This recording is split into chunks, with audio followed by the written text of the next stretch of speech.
আসসালামু আলাইকুম রহমতুল্লাহি ওয়া বারাকাতুহু। প্রিয় মুসলমান ভাই ও বোনেরা, আশা করি আল্লাহ পাকের রহমতে আপনারা সবাই ভালো আছেন। আজকের আমার প্রথম প্রশ্ন, কাজের জন্য নামাজ না পড়তে পারলে করণীয় কি? একজন মুসলমানের সবচেয়ে প্রথম কাজ হচ্ছে গিয়ে নামাজ।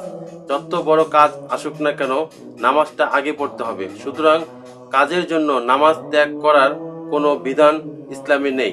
আপনি যত বড় কাজ থাকুক না কেন, অবশ্যই নামাজটা আগে পড়তে হবে। এর বিকল্প কোনো রাস্তা নেই, নামাজ পড়তেই হবে। দ্বিতীয় প্রশ্ন, উচ্চারণ না করে মনে মনে জিকির করলে কি সওয়াব হবে? অবশ্যই হবে। আল্লাহ পাকের জিকির মনে মনে করলেও ভালো এবং উচ্চ স্বরে করলেও আরো ভালো। সুতরাং মনে মনে জিকির করলে সওয়াব অবশ্যই পাওয়া যাবে। 3 নম্বর প্রশ্ন, অজু শুরুতে বিসমিল্লাহ বলতে ভুলে গেলে করণীয় কি? উজু করার সময় যদি বিসমিল্লাহ বলতে ভুলে যাই, তাহলে যখন মনে আসবে সাথে সাথে বিসমিল্লাহ বলে নেব, তাহলে হবে। 4 নম্বর প্রশ্ন, কলম ও বই খাতা পা লাগলে সালাম করা যাবে কি? কলম এবং বই খাতা তাছাড়া অন্য কোনো যে কোনো বস্তু যদি পা লাগে তাহলে সালাম করা জায়েজ নাই। তবে খেয়াল রাখতে হবে এগুলো সম্মানীয় বস্তু, এগুলো যাতে পায়ে না লাগে। 5 নম্বর প্রশ্ন, সুপারি খাওয়া যাবে কি? যেসব খাবার হালাল অবশ্যই সেসব খাবার খাওয়া যাবে, কোনো বাধা নেই। 6 নম্বর প্রশ্ন, স্ত্রী মারা গেলে স্বামীর কর্তব্য কি? স্ত্রী যদি মারা যায় তাহলে স্বামীর প্রথম কর্তব্য হচ্ছে স্ত্রীকে ক্ষমা করে দেওয়া। স্ত্রীর ভুল ত্রুটি হলে তাকে অবশ্যই স্বামী ক্ষমা করে দিতে হবে এবং নামাজ পড়ে আল্লাহর কাছে বেশি বেশি করে স্ত্রীর জন্য দোয়া করতে হবে। স্বামী যদি স্ত্রীর জন্য দোয়া করে, অবশ্যই সেই দোয়া আল্লাহ পাক খুব দ্রুত কবুল করে নেয়। 7 নম্বর প্রশ্ন, টয়লেট পশ্চিম দিকে হলে গুনাহ হবে কি? অবশ্যই হবে। টয়লেট পশ্চিম দিকে নেওয়া উচিত না, গুনাহ হবে, অবশ্যই গুনাহ হবে। তাই আমরা টয়লেট করার সময়, পেশাব টয়লেট করার সময় খেয়াল রাখবো যাতে পশ্চিম দিকে না হয়। 8 নম্বর প্রশ্ন, ফেতরা মাদ্রাসা দেওয়া যাবে কি?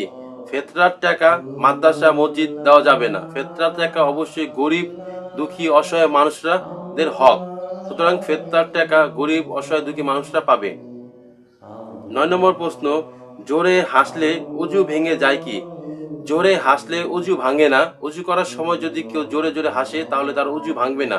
তবে নামাজের সময় জোরে জোরে হাসলে অবশ্যই তার নামাজটা নষ্ট হয়ে যাবে, তার নামাজ নতুন করে আবার পড়তে হবে। 10 নম্বর প্রশ্ন, নামাজের মধ্যে কান্না করলে সালাত হবে কি? কেউ যদি নামাজের মধ্যে কান্নাকাটি করে তাহলে তার নামাজ হবে কি? নামাজের সময় যদি কান্নাকাটি করে, তার ভিতরে যদি আল্লাহ পাকের ভয় থাকে, আল্লাহর ভয়ে নামাজের সময় যে কান্নাকাটি করে তাহলে তার নামাজ হবে। কিন্তু সেই ব্যক্তি যদি দুনিয়ার ভয়ে যদি কান্নাকাটি করে তাহলে তার নামাজ হবে না। 11 নম্বর প্রশ্ন, শিয়াদের মসজিদে নামাজ পড়া যাবে কি? মসজিদ আল্লাহ পাকের ঘর, সুতরাং আল্লাহ পাকের ঘরে নামাজ পড়লে অবশ্যই নামাজ হয়ে যাবে। আল্লাহ যেখানেই পড়েন না কেন নামাজ হয়ে যাবে। 12 নম্বর প্রশ্ন, কাজের জন্য কোনো ওয়াক্ত নামাজ ছুটে গেলে ওই ওয়াক্ত নামাজ কিভাবে পড়ব? আপনার কাজের জন্য কোনো ওয়াক্ত নামাজ যদি ছুটে যায় তাহলে অন্য ওয়াক্ত শুরু হওয়ার আগেই যে ওয়াক্ত ছুটে গেছে সেই ওয়াক্তটা আগে পড়ে নিতে হবে, তারপরে পরের ওই ওয়াক্তটা পড়ে নেবেন। গোসল 13 নম্বর প্রশ্ন, গোসল ফরজ হলে বা নাফাক অবস্থায় মুরগি জবাই করা যাবে কি না? অনেকে শরীর নাপাক থাকে তখন বা ফরজ গোসল সময় হয়, ঠিক ওই মুহূর্তে সে যদি কোনো কিছু জবাই করে তাহলে সেটা কি হালাল হবে না হারাম হবে? অবশ্যই সে জবাই করতে পারবে, কোনো সমস্যা নেই। গোসল ফরজ কখন হয়? যখন সে ফরজ কাজ আদায় করবে তখন তার গোসলটা অবশ্যই ফরজ করে নিতে হবে। কিন্তু মুরগি জবাই করা এটা ফরজ না, সুতরাং অপবিত্র শরীর নিয়েও মুরগি জবাই করতে পারবেন, কোনো সমস্যা নেই। প্রিয় মুসলমান ভাই ও বোনেরা, এই ছিল আজকের আমার প্রশ্ন পর্ব। তো ভিডিওটি যদি ভালো লেগে থাকে অবশ্যই চ্যানেলটিকে সাবস্ক্রাইব করে ভিডিওটি লাইক করে দিবেন। আসসালামু আলাইকুম রহমতুল্লাহি ওয়া বারাকাতুহু।